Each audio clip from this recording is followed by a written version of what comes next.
There's no place to escape to. This is the last podcast. On the left. From your grave. That's when the cannibalism started. What was that? Wow, Mother Teresa is to be canonized in 2016. Oh. What a fucking waste of everybody's time. I agree. She was a lie. Do you know that she never actually helped out the poor? That whole thing was just a money funneling operation. They laundered all the cash. She may as well have been a Courtney Cox or a Giselle Bundchen the way she used all of those lepers for PR opportunities. Indeed. Mother Bunchen. I want to start this whole episode by decrying Mother Teresa and say, if I had seen her, I would have set her clothes on fire. Oh, that would have been nice. It's not the first time that we've talked shit about Mother Teresa on this fucking show, and I don't know why either one of you are pretending like it is. What? I don't remember The making official last podcast on the left official stance. If we had met Mother Teresa, we would have ripped off her garbs to take a look at her boobies. That's what I would have done. I would have played with them little. I don't know what she was. What was her race? I would have played with her tea bag. Just a white gal, I think. Was it just a white gal? I think she was Italian. Italian? Okay. Yeah. Ooh, actually, I like her a lot more now. Just ooh, them Italian women. Isn't your mother Italian?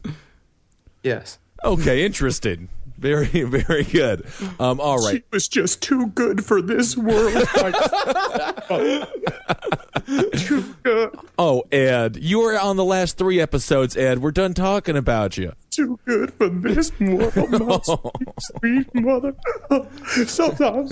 Sometimes when I just looked at my mother, I was just like, God, I need a jacket. That's all right. It's enough Ed Gein material. Oh, it's perfect. 1 month. Oh, my God. All right, we're on to another house of horrors in a much different sense. There's no lampshades made of skin, but there's a bunch of demonic situations occurring, and of course we're discussing Amityville. Ooh, the Amityville Horror, possibly the most well-known, the most well-covered haunted house and haunting in the history of man. Or at the very least, the 20th century. If you ask someone to name a haunted house, chances are the first thing they're going to name is Grandma's house. Okay, I was going to go with the Zabrowski's house in Staten Island or wherever you grew up. I remember Grandma's house being full of terrifying things. The mirrors, the beds, her spindly fingers. That hard candy that everybody knew no child wanted. That's why Grandma kept it around. How much? This is my question with grandmothers. Do you just get shipments of hard candies? Do they just show up at the house as soon as one of your children have one? All of a sudden you're getting Werthers and those weird little strawberry things that just basically become rocks. Yeah, I love those things. Well, you go through one hard candy a year, and that's when a new child is born. He doesn't realize how terrible they taste. He takes one, and then he realizes there's always some random fruit inside of them. Even if it is chocolate, it's a lie. See, when my mom became a grandmother, she just started leaving out bowls of sausage. Yes, good grandmother. All right, so the Amityville Horror. Now, this show, again, it's the most famous haunting of all time. Yes. Great imagery in this story, but where it lies at the center of the Amityville Horror House is an incredible story of murder and mayhem. To me, when I went to go research the Amityville Horror, because we were talking about doing a whole thing on Ed and Lorraine Warren, but they were just too boring because they just don't. They're con men. We'll go into it. They're con artists. They're con artists without knowing that they're con artists. They're con artists that believe in their own hype, their own bullshit. Because Ed's whole thing is like, well, you're never going to understand my work unless you understand my faith. Pretty much saying you've got to be a Catholic piece of shit to really follow Ed's line of bullshit. But they're also con artists. Sometimes con artists can do very good things. For example, when we went on our psychic journey on episode, was it 17, 18, way back in the day, that psychic, that large woman, I could see her children playing in the next room. They were playing a massive Xbox, and I gave her $100 to hang out with her for 15 minutes, so I know where she got the money. She gave me some very nice advice, though, and she was encouraging. Or like being one of those Patch Adams cancer doctors where you're like, make them laugh, make them laugh, make them laugh. But meanwhile, you turn to the nurse and you're like, start measuring the casket. Oh, my goodness. And the nurse is like, that is not my job. I give that to a different person. I'm the one who euthanizes the poor boy. Oh, it's Laurencio, the gravedigger consultant. Every hospital. The casket's got to be big enough for the body to dance. Dance its silent dance of cryptic death. And also, sometimes you gotta leave an extra foot on top if you want to give him a fancy top hat. Yep, that's a good point. You never know when a boy wants to be buried like Abraham Lincoln. Every cancer child's last wish is to be our Civil War president. So the center of this entire thing, of course, all of this happened in the early 70s. The Amityville Horror is a very 70s thing, and one thing to keep in mind, very much keep in mind during all this, is that the entire country was ripe for this sort of haunting. Right. The Exorcist had just come out. Mm-hmm. The Exorcist had just come out. Everyone was primo, dripping wet for a good haunting story. I mean, to me, I'm always dripping wet / hard and dry as a bone for a good haunting story, and they're rare these days. So this was like, it was like mama's milk. Right. Yeah. So, but you're a boy, Henry. So when you say dripping wet, like that would be your butthole. That would be the only option that would be dripping. So your butthole doesn't sweat when you're having a good time? No, I don't. I've never noticed. Maybe I'll check next time. I'll hand check it. I've been having to put a whole bunch of maxi pads all around the inside of my underwear because of just how happy I get about working on Heroes. So you go to the store and you buy tampons, and the person behind the counter is like, "Oh, your girlfriend must be on a real heavy load this month." Yeah, and I'm just like, "Yeah, she's as big as me, and she's just." I gotta tell you, it has been rough and going to dinner with her. Right, heavy float, not heavy load. Totally different. And also, I don't stick them up my ass. I just kind of lie them in between my butt cheeks like it's a really shitty hot dog. Oh, that's great. And this is also before the sex scandal of the Catholic Church really came up, and the Catholic Church really had a lot more significance in pop culture, and they had a lot more say in actual events when it comes to their point of view not being seen as wackety dackety, which is what it's seen as now. Well, people trusted them at the time. And one thing that's important to know about The Exorcist, this is a bit of a digression, but before The Exorcist, the devil was not something that was at the forefront of American minds. The devil was something that wacky evangelicals thought about. The devil was not a guy out to get you.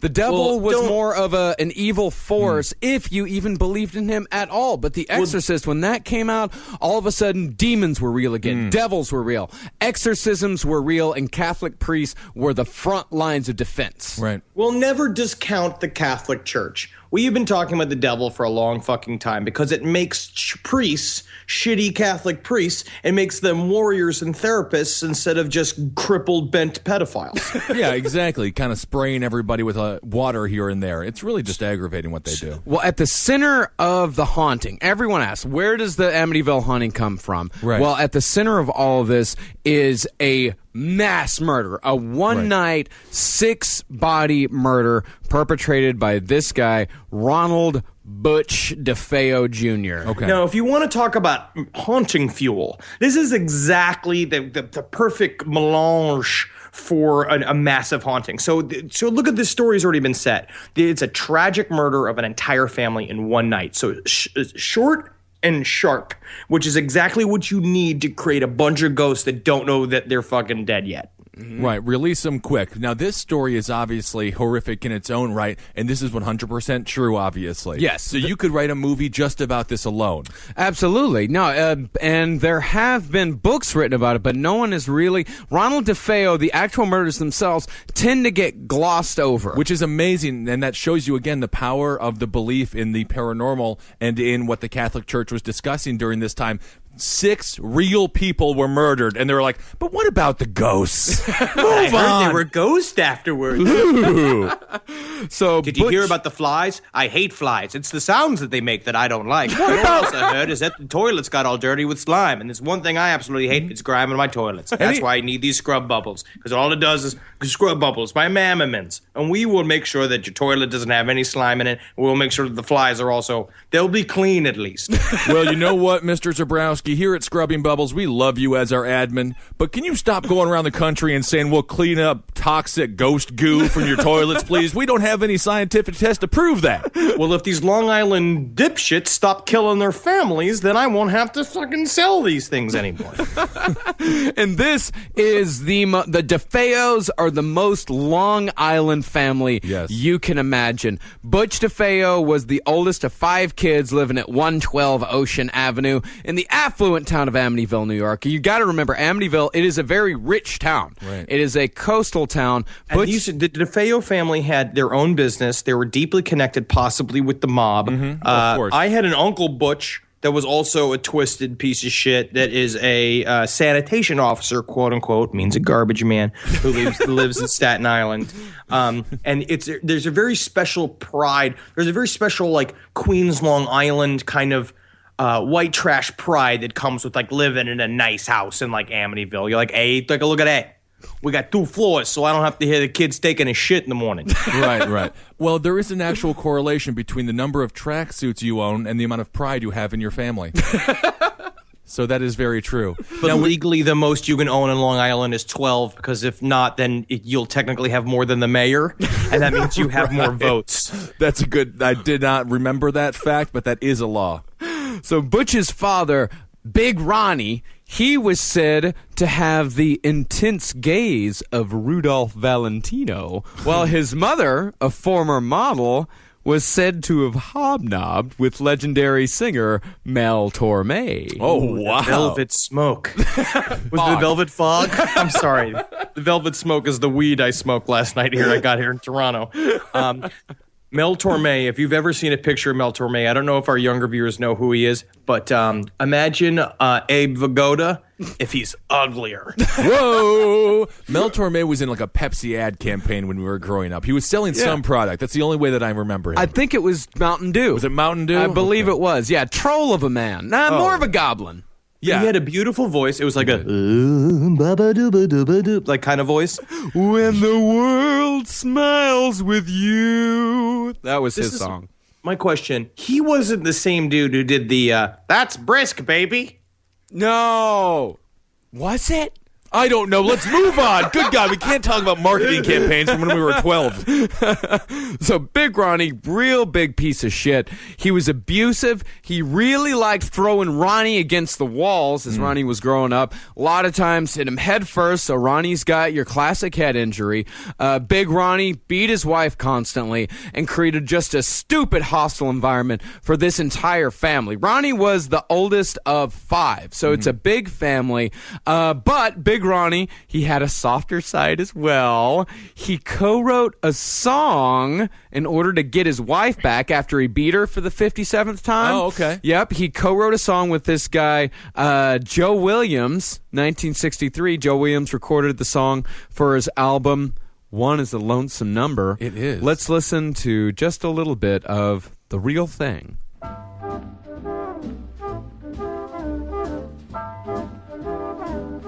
If you are going, You can almost hear his like fists hitting her stomach. Ow, Ronnie. Oh my God, you're so sweet. Oh God! The last time you tried to break the toilet lid over my head, I was like, "Oh Ronnie, we're done." But as soon as I heard this song, I was like, "Oh Ronnie, come get it." So that is, that's The Real Thing. So Ronnie- written by Big Ronnie DeFeo. Ronnie is treating his children like Terrence Howard's character in the show Empire treated his gay son. Very abusive, and I'm watching Empire now, and I highly recommend it. Thanks, Ben. Very Ben, abusive. TV guide Kissel. Yeah, very abusive to their gay son. I don't like it, Terrence Howard's character. I forget your name. How was this week's episode of The Big Bang Theory, Ben, TV guide Kissel? Well, they didn't do enough science for me, but I was like, lol, they said McLaughlin, and I have no idea what that means or what that is. I'll tell you this, I'm staying true to my fucking self. I just watched a whole bunch of Alex Jones, so you tell me who's cool and who's on the edge. I've been watching a BBC program called Time to Remember. It's, old newsreel footage from the... Let's get back to the murders, please. So the house itself, the Amityville house, iconic. Right. It's Perfect haunted house. Perfect. 3 stories, Dutch colonial. It's got these 2 half-moon windows right at the top that look like evil eyes staring right at you. And I actually thought it was pretty gauche the way they put those weird, like, eyelash things on top of the windowsills. But, I mean, what are you going to do? I guess they're Long Island trash. Right. I want it to look like a slut is winking at everybody in the street. Yeah, then I go inside of it. I say, I'm inside a slut. You get the joke. You get the joke. So Butch, 23 at the time of the murders and still living at home. Butch was 5'8", husky guy given to wearing open shirts to display his ample chest hair. Ooh, that sounds like me. It does, Henry, sadly. And he was also a very heavy user of heroin, acid, and speed. How are you fat if you're doing the 3 drugs that make you skinny? I just don't get it. Every one of the drugs makes you forget that you just ate. I see. I've seen plenty of big fat cokeheads. Yeah, but usually if they're doing heroin also, they tend to maintain a good waistline. That is true. The thing is that if you're on the mix of heroin and acid and the food is starting to be like, it's coming, like all of a sudden you see the refrigerator door open for no reason, a little hamburger opens it up and he's just like, hey buddy, I think maybe you could use a little bit of a pick-me-up. I think you forgot to eat recently. Butch is just sitting there like, you fucking hamburger. You're one of the smartest friends I've ever had. That's I'm true. just going to come over there and I'm going to eat the fuck out of you, hamburger. You're so nice. Ouch. Ouch. Ouch. So at around 6:30 p.m. on Wednesday, November 13th, 1974, 23-year-old Rano DeFeo Jr. entered Henry's bar and yelled, You gotta help me. I think my mother and my father are shot. And I think they were Asian. I think that maybe they were Asian. They were Asian. One of the patrons seated at the bar was Robert Bobby Kelsky. There's a lot of Bobbies in this story. A lot of Bobbies. He was an out-of-work brick mason and Butch's best friend, and to which, after Ronnie yelled, I think my mother and father are shot, Bobby offered, Are you sure they're not asleep?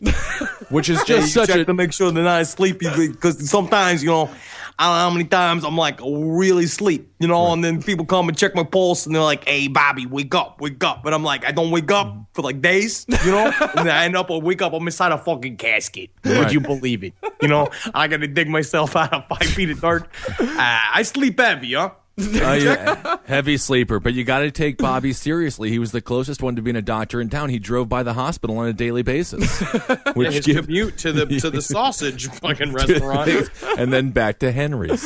so after assuring his friends that they were indeed shot and not... Definitely shot because I saw a bunch of stuff on the bench. Right. I thought maybe it was ketchup, so I got some fries. I went back in the house. I went to go check on. I was like, oh, ketchup. There's nothing like better than some fries and some ketchup, because I saw the fries start talking to me, saying like, hey, maybe you should try me out, huh? And I was like, oh, shut up, fries. Okay, I'll take you home.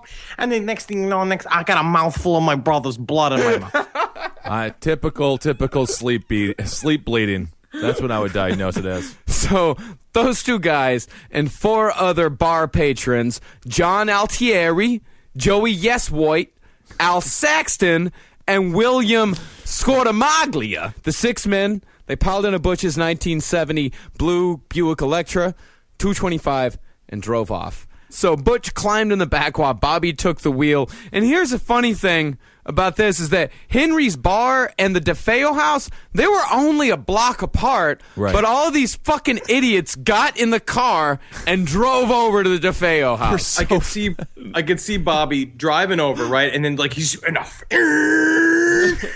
looking for parking. Ah, damn. Okay, got parallel park. No. I'm gonna let you out. Let me get back in. No. My whole family's dead. My family's dead. Hey, Scorto, get out and make sure that I'm not too close to the bumper. I don't want to... All right, come on back. Come back. You got 6 inches. 6 inches. Did you say something about your family being dead? Yeah. The DeFeo family's dead. Yeah. All right. I'm telling you, you let me park. You let me park. 25 minutes later. God, I love when Guidos do things. So the victims were Ronald DeFeo Sr., 43, Luis DeFeo, 42, and 4 kids, Don, who was 18, Allison, who was 13, Mark, who was 12, and John, who was 9. All of the victims have been shot with a .35 caliber lever-action Marlin .336 rifle at around 3 o'clock a.m. the night before. And also in fact, known as the Devil's Hour. And in fact, that is known as the Devil's Hour because it's said that a lot of demons like to be active at 3 a.m. because it's a mockery of the Holy Trinity. Ah, very interesting. Yes. So that's their go wild time. Yeah. That's when the walls of reality are thin. Cool. So DeFeo's parents have both been shot twice, while the children had all been killed with single shots. Physical evidence suggests that Louise DeFeo and her daughter Allison were both awake at the time of their deaths, but every single victim would be lying on their stomachs. Now, here are a couple of mysteries that are already at the very, very top. All right. So this Marlin 33-6C rifle is supposed to actually be incredibly loud. It's a 30-30. If you know anything about guns, it is a fucking ear blower. It would wake up the house next door, not only the people inside the house that the shot was taking. It'd wake up place the in. fucking street. Right. So nobody heard shots that night. The only report that anyone had was that they heard the DeFeo family dog barking, right? Right. They somehow, however this went down, killed the parents first and then went down and systematically shot each one of the brothers and sisters without anybody getting up in the middle of that. Were they shot in the back, or were they shot and then turned onto their stomachs? No, they were all shot in their back. Right.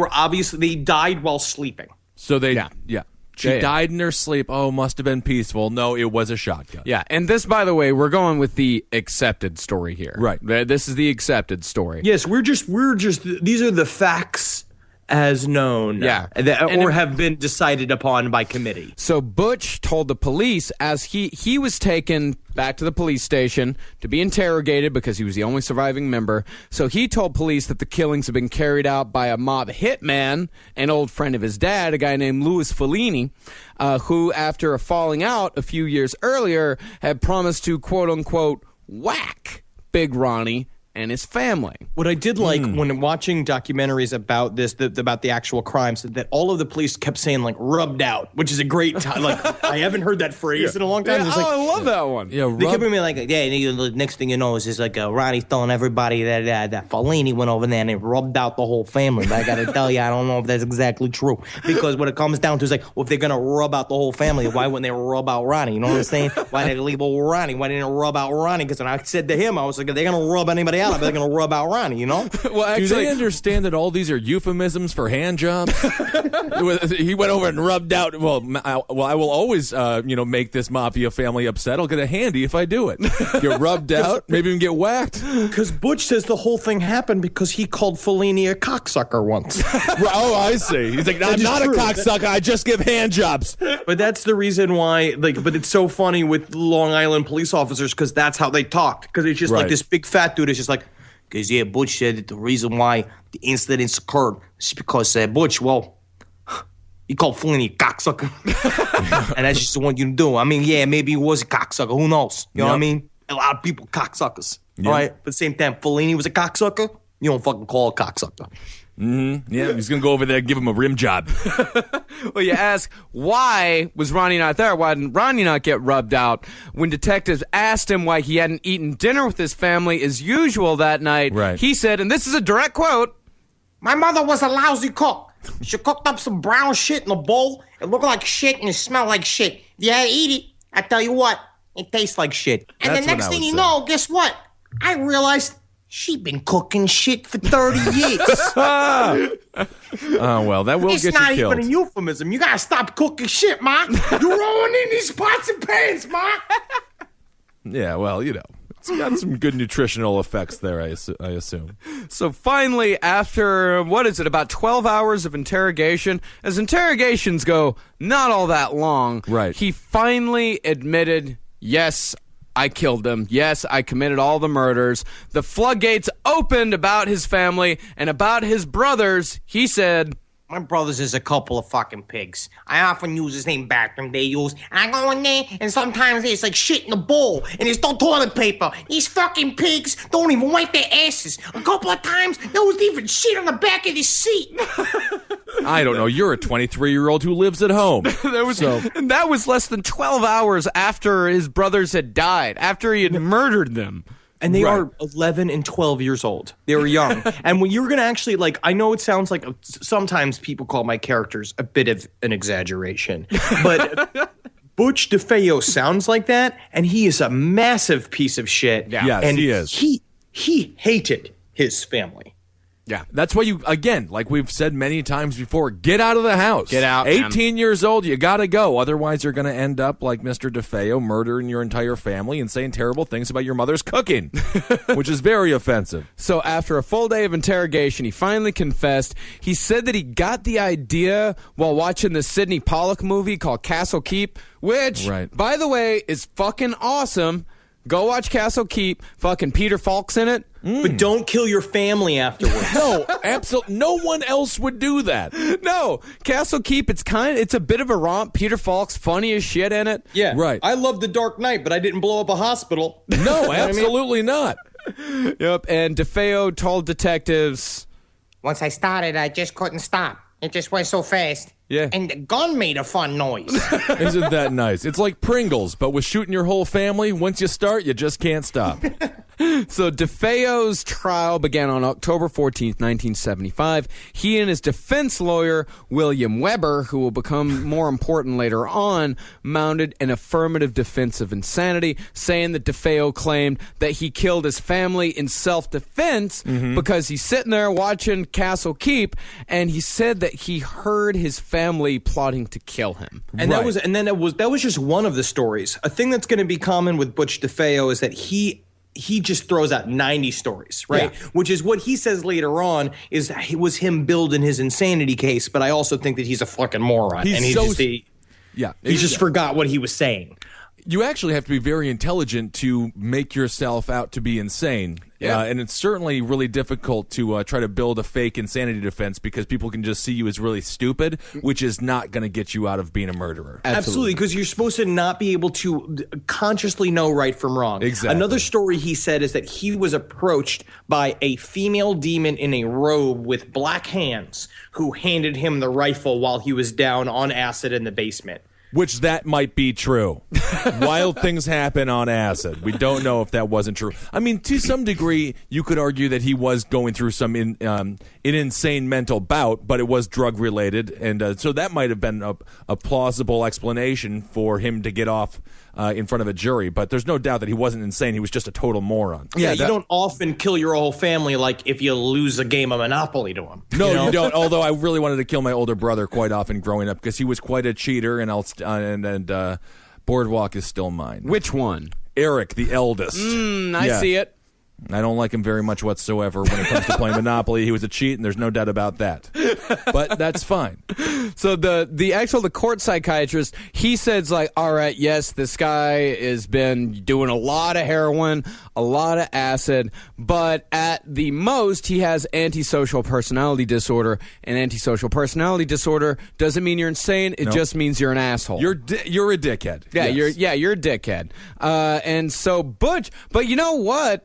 They did say, like, yes, he was aware of his actions, but to Butch's credit, he did everything he could to prevent these murders. He knew that he was going to do it. Because he'd literally been threatening it for years. They have said this for a long time, that he was always like this. He was a troubled kid. He was always the one getting deeply into trouble. Like when you watch one of these documentaries called The Real of Amityville Horror, they all said the same thing about Butch, is that as soon as they heard the news that the whole family was dead, they're all like, oh, Butch did it. Right.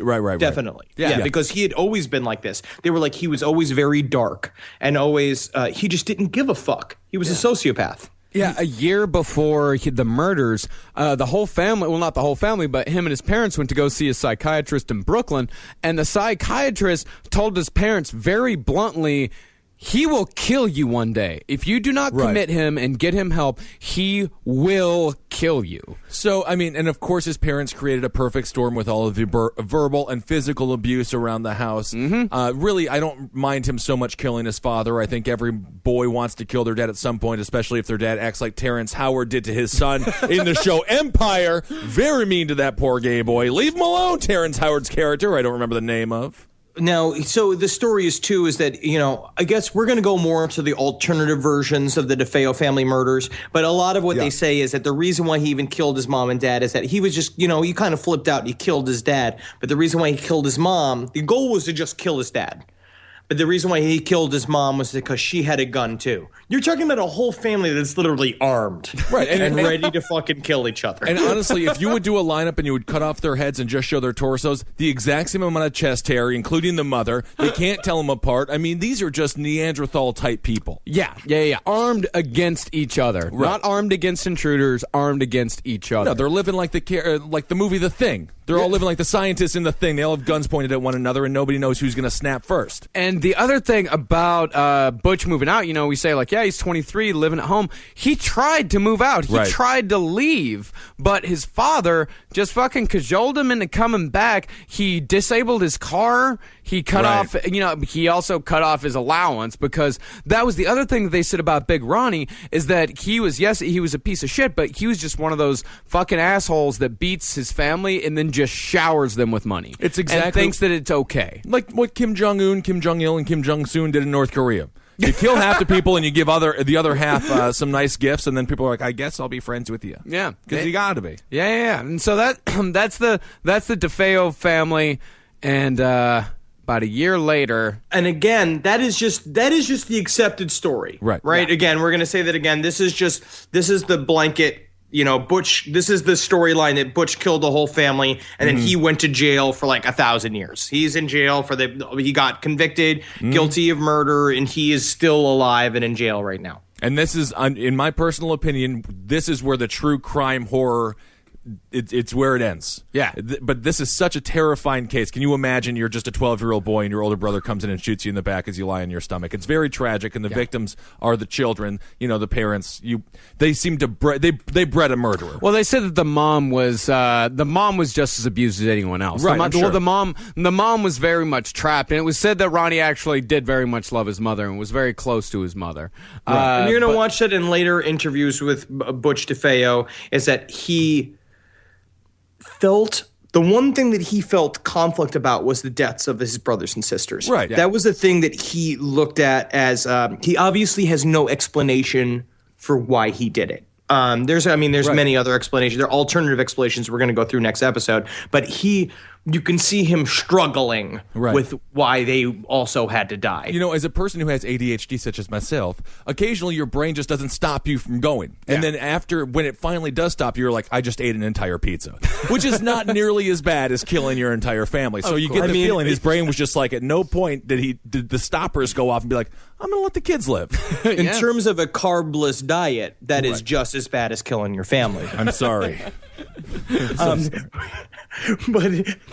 So now we're looking at, though, because I'm a person who does believe in haunting activity, and I believe that this is the event that could definitely create something like the Amityville Horror House. Is there a specific name for this kind of haunting, this sort of like shock trauma that occurs? Residual. This is a residual haunting. Yeah, okay. yeah. But you're going to hear claims that this was not a residual haunting, that this was a demonic haunting, which is that an entity was inside of the Amityville Horror House, which basically made Butch do the crime. Right. Yeah. And made it possible. So this is where the mysteries kind of happen. So let's start right now. If it's true that there was a demonic entity in the house, it is possible that was the entity that gave him the gun. That was the entity that kept everyone asleep in the house and basically fed itself with the negative energy of the crimes it created. As so Ronnie DeFeo, he was sentenced to 25 years to life. He was serving like consecutive sentences, so he's guilty.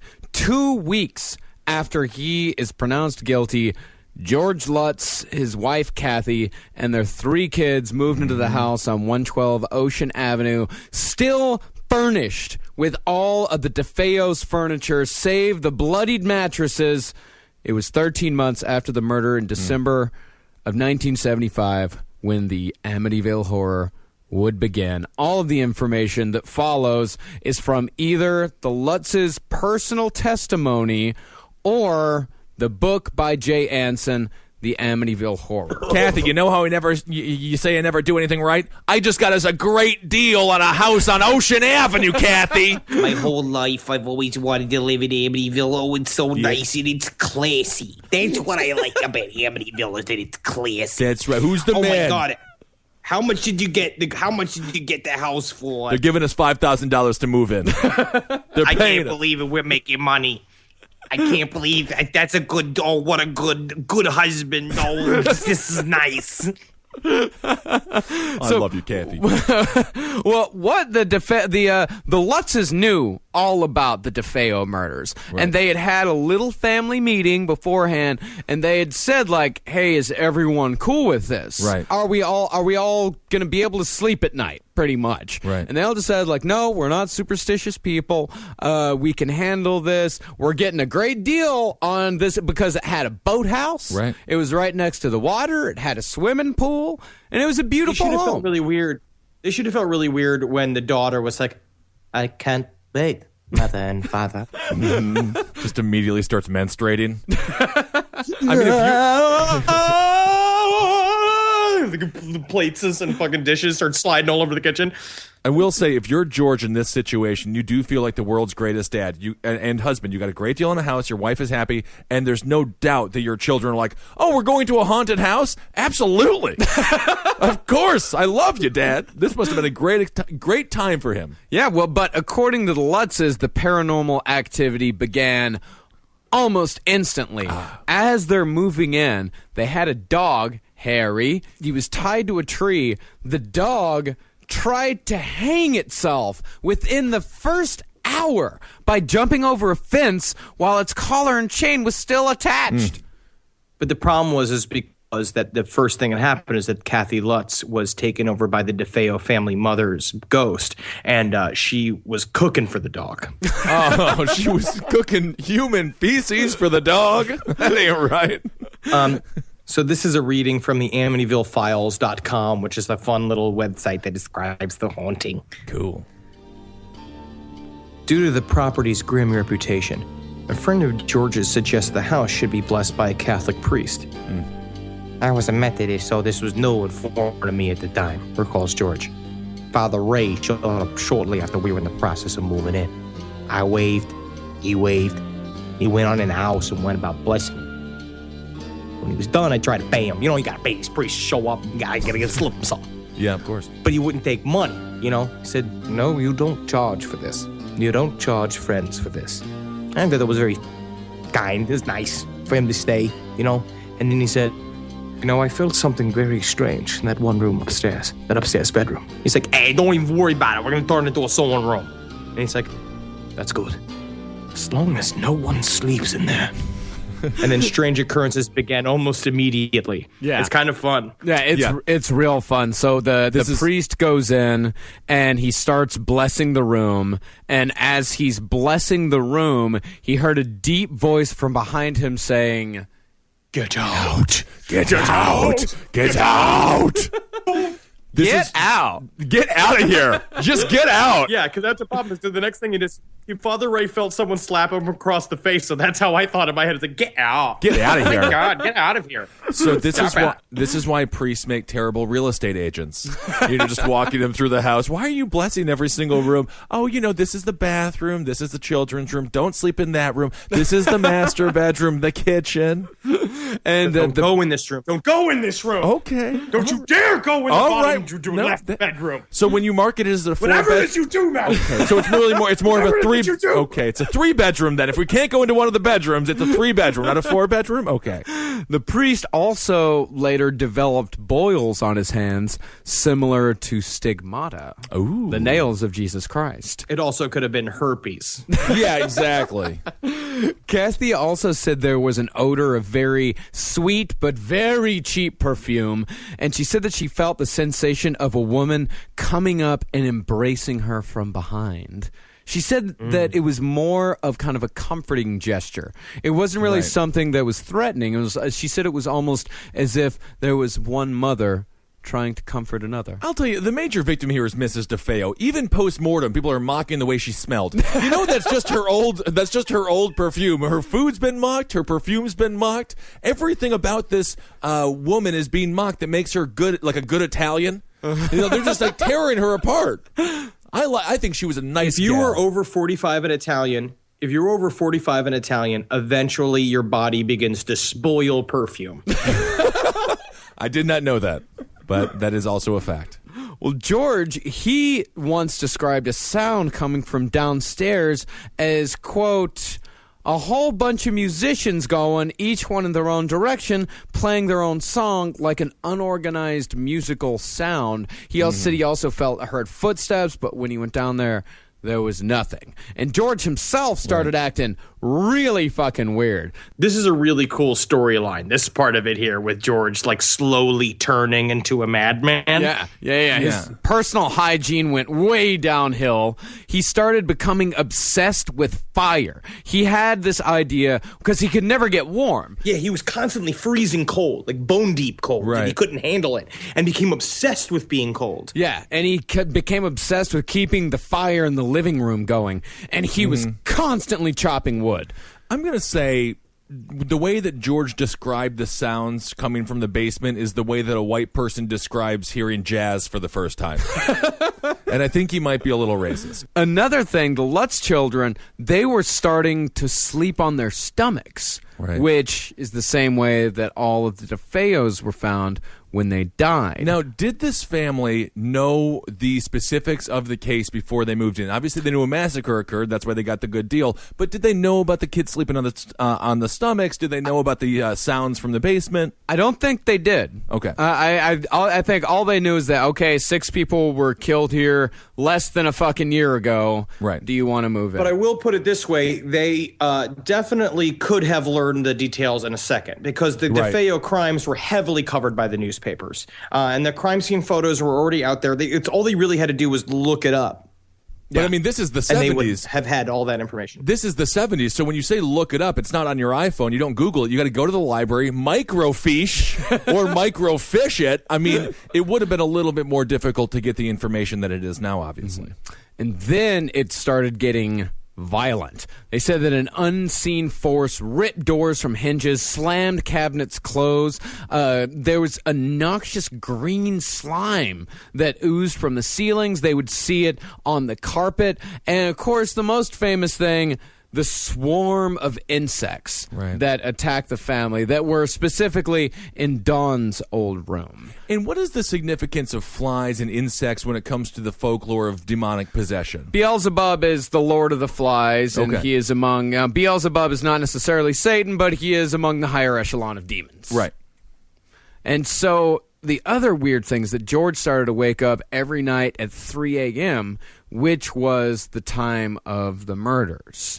And a 12-inch crucifix, which Kathy hung in the living room, revolved until it was upside down, and it gave off this weird, sour smell. Which is just the normal scratch and sniff crucifixes because that's just what Jesus smelled like. Exactly. Put a yuck sticker on it. Who likes them? Yeah. So you're saying Jesus smelled like Ted Kaczynski? Yes. I'm sure if Ted Kaczynski went back to biblical times, people would be like, what's your secret? How do you smell so fresh? Who's the new Playboy? Oh, my. I want to blow up a building. Yeah.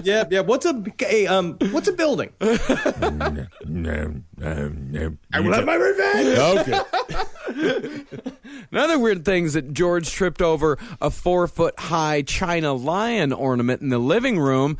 And when he looked, he found bite marks on one of his ankles. And later on, this lion would reappear in the living room after George had already moved it back upstairs into the sewing room, where the priest got slapped. Get out.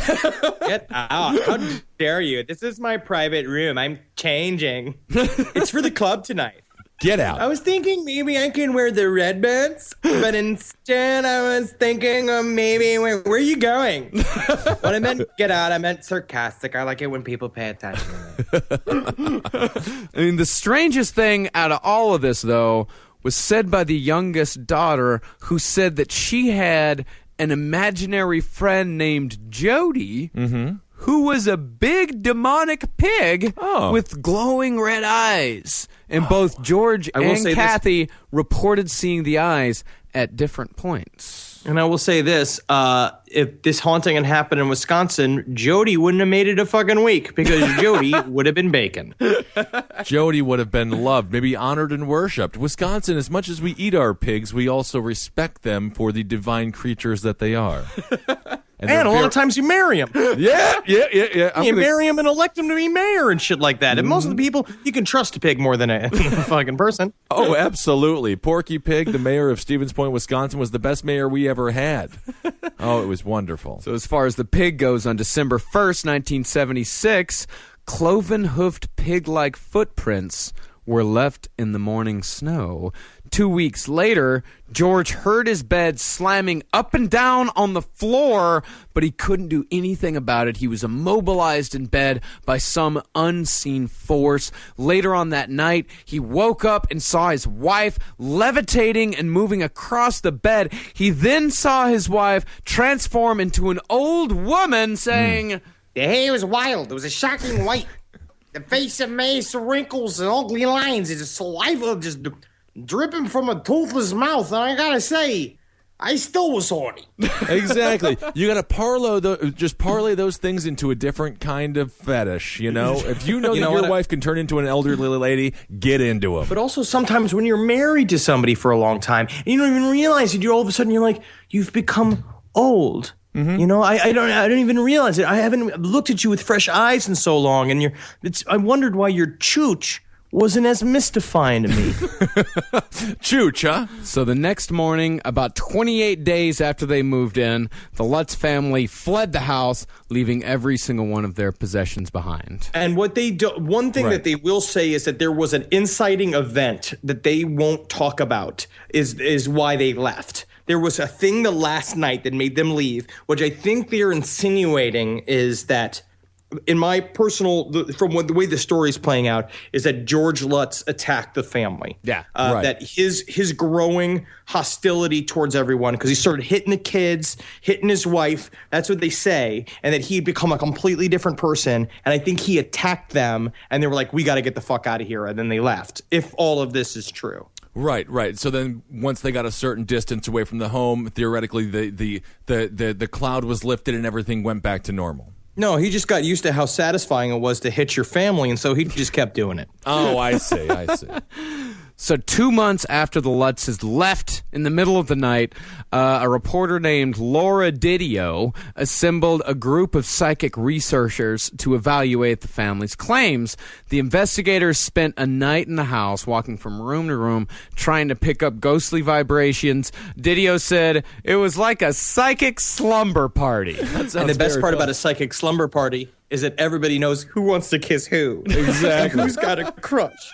And who likes each other. So at the forefront of all of this psychic slumber party were Lorraine and Ed Warren. Right. These people are among, if not the most famous paranormal investigators in the world. They've been portrayed in The Conjuring. They've been portrayed in Annabelle. They claim to have investigated over 4,000 cases, and they're the founders of the New England Society for Psychic Research, or NESPR. So Ed and Lorraine, they brought in this group of parapsychologists. All of the parapsychologists were all affected in different ways in the Amityville horror house. One of them saw the face of a young girl and heard crying and weeping. And during the seance, Lorraine said that there was an evil in the house from the bowels of the earth, not just the murdered spirits. She said, I hope this is as close to hell as I'll ever get. So, just going back really quick, did the Lutz family call the Warrens to tell them what happened? No. Like I said, there was a reporter that called the Warrens. Oh, okay. Oh, yes. Yeah. Didio. Yeah. Yes, and the reporter found out, like, basically through them. Because now you're going to... We will talk about that timeline in the next episode of when the Lutzes decided to start telling people about the haunting and the immediate sort of aftermath of that. But this woman took this ahead of herself and put together this psychic team. And what I love about this whole story is that it's a bunch of psychics walking around going, I see a face. And then it cuts to Lauren in this documentary, and she's just like, and you know what's like really funny is that, I didn't see anything. But everybody was really reacting pretty strongly. Yeah, the most they could say is like, the cameraman, he had some chest pains when he was walking up some stairs. Very overweight fella. But meanwhile, it's just a bunch of psychics just walking around and like, there's demons! There's demons! Which is so exciting. I would love to be in one of these houses during one of these experiments. So the Warrens maintained that the source of evil in the house was there long before the DeFeo murders, and that each person is affected differently by these demonic forces when they live in the house. And when they ask Lorraine, it's like, hey, Lorraine, why is it that nobody else who has ever lived in this house after the Lutzes have ever had any problems whatsoever? She said it's because they weren't open. Which is the same line she used to get women to be the third with her and Ed. Right. At the nighttime, they go to like places like Schlitzes, so they go to cruisers. You know what I mean? And she'd be like, some people are just open to certain experiences. Like I see ghosts, but I eat pussy. Isn't that wonderful? I love the Warren couple. Yep, and here's where you're starting to see the veneer crack a little bit. Kathy, she said that they were more open because they were practicing transcendental meditation at the time. And I guess you could say that DeFeo was more open because he was fucking tripping balls constantly. Yeah. Now, this is one of the differences between residual hauntings and demonic hauntings, right? So this is what we're saying. The reason why all these people, the way you can explain it, the reason why everyone's affected differently is because imagine like a demon in a house. It's like a residual is like, again, it's like watching a projection, right? All of this shit's happening all around you. It's happening all the time, but it doesn't affect you. You can't affect it. You're just like watching a movie. So you're just watching a ghost play. Yes, but a demonic haunting specifically, or what's also called like an active haunting or like a physical haunting, is an entity that was never human, right, that is now here. And basically it's like we're all operating systems and the demon is a program, and that it affects the environment and everybody in it depending on what's going on, but it's got nothing to do with people. What would be if a demon does, let's just assume that it's true, if it is a demonic haunting, what would be the motivation for the demon? Is he harvesting the energy, or it depends on why he was called. A lot of the times when you're talking about if he was called to the house, or she, I don't want to be sexist. If they were called to the house, a lot of times they have a specific purpose, or there was a specific goal, or a lot of times they're attached to an object or a person. So in demonic hauntings, sometimes they're possessing someone, and that's why they're there. And sometimes it'll be like there's something in the house, which you see like in the story that the movie Annabelle is based on. A demon was attached to a doll, right, and then the haunting went where the doll went. Right. And according to this, and Dr. Professor... What's his... Yeah, and according to Dr. Professor Hans Holzer, he said there was a very specific entity at this home. Yeah. And then Professor Dr. Hans Holzer was America's most famous ghost hunter at the time. And you must remember that he is both a teacher and a doctor. Isn't that something? He's both things. I can't believe it. Both things. So let's hear what Professor Dr. Hans Holzer had to say about the case. I particularly like this picture that clearly shows a white outline of a horse overimposed over me. Now it so happens that the entity in the house that was disturbed was an Indian chief on a horse. And what I like most is pictures of horses when I see them in a calendar. But what I most like more than the pictures in the calendar is the pictures of the ghost horses, because it's fun to see the ghost ride the horses.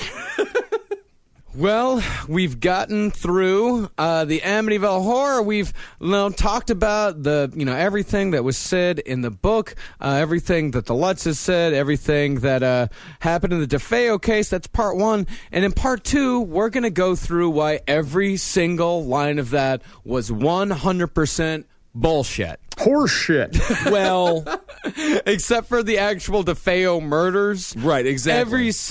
Everything that Ronnie said was horseshit. Everything that the Lutzes said was horseshit.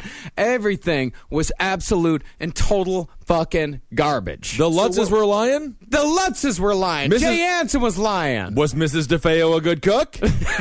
That's what I want to know. I think that's the one thing that was real, because you don't get that sort of rage built inside of you if your mother is a great cook. I mean, my mother was a great cook, and I'm a jolly man because of it. Mm-hmm. So that's what we said in the very beginning. We basically, the story of the haunting covered what is actually a very compelling murder story. Yes. And I can't wait to get back into the motives and all that bullshit, because Butch is an entertaining human being. He's Butch. Butch. Yes. Yeah, we'll go into Butch's alternate theories, which we'll go into the much more likely theories as far as what happened with the murder. We'll go through the Lutz family hoax. We'll go through all that shit on Amityville Part 2 coming up next week. Butch is an amazing storyteller. He really is. I will say that. So, I guess go to iTunes, rate and review. Be sure to go to cavecomedyradio.com/last podcast on the left to get your last podcast on the left t-shirt. $25 domestic, $40 international. And Heil Geen, everyone. Let's do a hail yourselves. Thank you guys so much for listening. Find us on Twitter at Marcus Parks, at Henry Loves You. I'm at Ben Kissel. Thanks so much for supporting all the shows here on CCR. We really appreciate it. At LP on the left. Oh, yes. Hail Satan, keep him in your hearts. He's the only one you can trust. Everybody else is lying to you but him. Just know that for sure. I also want to give a shout out to John Scherer. Thank you so much for saving my ass in Atlanta. That's right. Henry was recognized on the streets of Atlanta in a drunken stupor, and a fan was able to drive him home. So what a hero he was. We got to take care of each other, guys. Yes. And Henry, for the fans, a little insight. How's it going in Toronto? You're doing well? You're having a good time filming? Things are really good. The show is going to be a lot of fun. I'm pretty beat up right now because I get wailed on quite a bit. Good. That makes me very happy. Hail me as well because I don't have much time left. What? You don't? You're healthier than you've ever been. I am. I feel good. I mean, on this laundry that I'm doing. Oh, I see. You've got to go to the mat soon, the laundry mat. Goodbye. Hey, just one more thing before we go. I wanted to let y'all know that on May 29th, that's next Friday, the band in which I play drums, the Cowmen, we're going to be releasing our debut self-titled album. It's going to be fucking great. In fact, y'all are hearing just a little bit of preview of it right now. And next week, at the end of the show, we're going to be playing a full preview track from the new album. And if you're in the New York area on May 29th, we're going to be playing our record release show at Bar Matchless in Brooklyn with the Reformed Whores. It's going to be $10 at the door, starts at 8 o'clock. We're going to have a clown that does rope tricks and skeletons.